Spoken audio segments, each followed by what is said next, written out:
I know, how exciting is it to finally be in Disneyland Paris? But after all the planning and saving, don't start to waste your money now, no matter how tempting it might be. Paying full price for souvenirs, believing Disney's marketing schemes, and wasting precious park time. It can be so easy to waste money in Disney, way easier than you might realise. Now, you're watching this video and your trip funds are going to be breathing a sigh of relief, as they're going to be saved. Spending money in the Disney parks can be way too easy, and before you know it, that budget that you had set is long forgotten, and you could end up spending more money on this trip than you wanted to pay. Luckily, I've been there and done that, and I'm going to help you to not fall into the money pit holes as I did. Paying for individual FastPass tickets or Premier Access. Both can set you back quite a bit, and that budget that you had set is massively decreasing.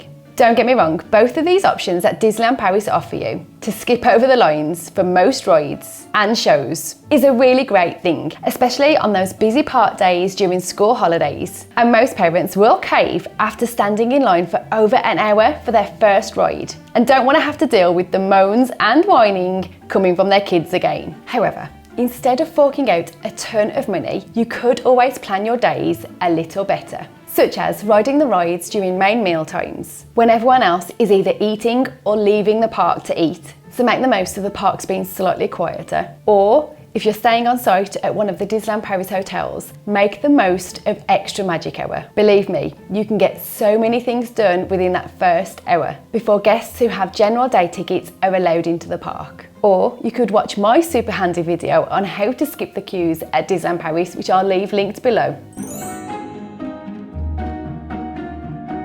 Now, I totally get it. You're caught up in the moment, you're at Disneyland Paris and about to have the best day ever, and the first gift shop you wander into is an Aladdin's cave of souvenirs. And I have fallen victim to those clever marketing schemes. But don't put your trip blinkers on yet, because it's worth checking out some of the souvenirs you want to buy in the parks that may be available online, and sometimes at a discounted price. Now, at the beginning of this year, Shop Disney rebranded back to Disney Store. A great move in my opinion, but be sure to keep an eye on the store to see if any specific items you want receives a discount, as this will save you a fortune and means you don't have to worry about accounting for it in your luggage weight limit on your way home. This also goes for those light up or bubble ones. They are quite expensive in the parks, so consider buying them from Asda before you go. Pack them for your trip and surprise your little ones with them once you're there.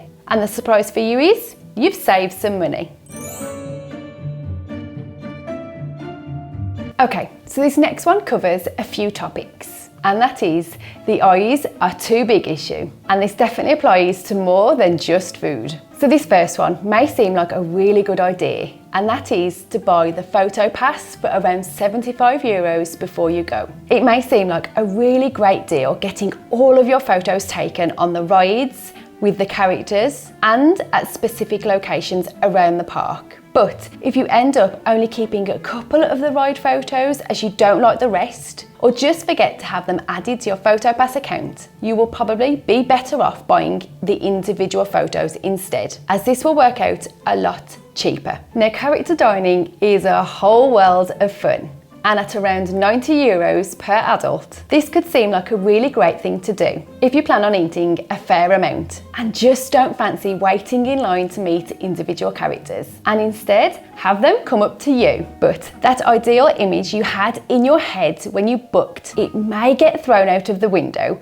when your kid is petrified of the characters who come up to your table to say hello. Then you probably would have been better just waiting in line to meet one character, or even just seeing a character from a distance. And these are both free, and a really good way to see if your kid actually enjoys meeting characters. A top tip here, if your children are scared of meeting Santa, then a life-size Stitch or Mickey Mouse could prove to be a little too much for them, and the character dining could be a lot of wasted money. There are a lot of add-ons you can add to your trip, and each family is different, so go with whatever works best for you and your family.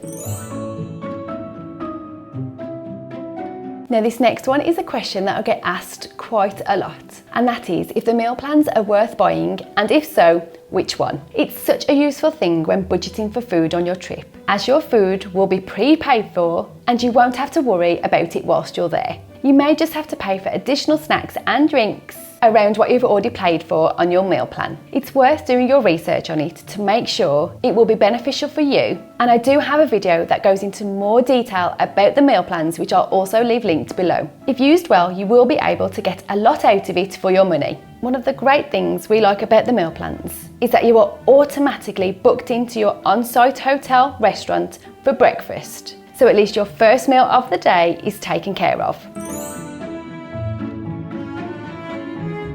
Okay, so this next one is something that I need to consider having printed on a t-shirt, and that is to remember to stay hydrated. And it's only because I care. Have a headache, drink water. Overheating, drink water. Feel lightheaded, drink water. Kids have a full-on fight whilst waiting in line for Buzz Lightyear's laser blast. Have a glass of champagne at the end of Main Street, and don't forget to keep the souvenir glass. And then drink water. Buying a bottle of water in the parks will keep you hydrated, but will set you back around €8 to €9. But if you take your own refillable water bottle into the parks, you can refill them for free at one of the many water fountains dotted around the parks. So not only will you stay hydrated, but this option is totally free. There are so many ways that you can waste your money when in Disney parks. But there are also so many ways that you can save some money. If you have any top tips that you would like to share, please drop them in the comments below and I'll make sure to feature them in one of my next videos. If you did find this video useful, please go ahead and give it a big thumbs up, and please consider subscribing,